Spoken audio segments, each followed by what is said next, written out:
Yw'r Melody a dydi ennill y Medal y Dysgwyr yn yr Eisteddfod yr Urdd heddiw. Wel, dwi wedi cofio gweld fy hysbyseb ar y wal ac yn meddwl, ta bed os dwi'n gallu ennill rhywbeth efo sgiliau Cymraeg. So o'n i'n just meddwl, oce, dwi angen neud o, dwi'n gorfod cystadlu. Dyma Eisteddfod gyntaf fi, felly oedd o'n siawt i symud i'r byd Cymraeg.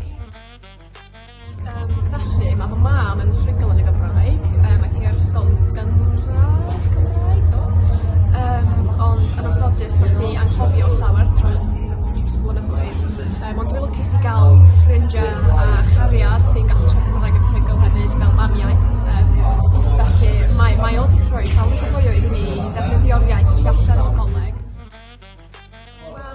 Achos dwi'n defnyddio cyfryngau cymdeithasol llawer, fel apiau fel Instagram, TikTok, lle mae creuwr gallu rhoi fel cynnwys allan yn siarad yn y Gymraeg neu dysgu geiriau Cymraeg newydd.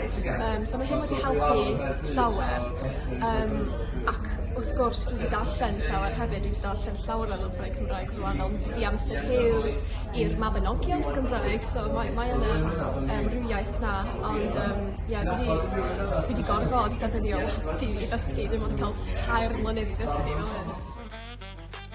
Mae'n mor cool i siarad Cymraeg. Mae'n cool os ti'n gallu siarad unrhyw iaith arall o Saesneg. Ond yn ymwedig pan mae'r iaith yn fy marn i mor anodd i ddysgu os ti ddim yn dod o ardal Cymraeg iawn. Ac wrth gwrs mae'n cool i ddysgu'r iaith o'r wlad.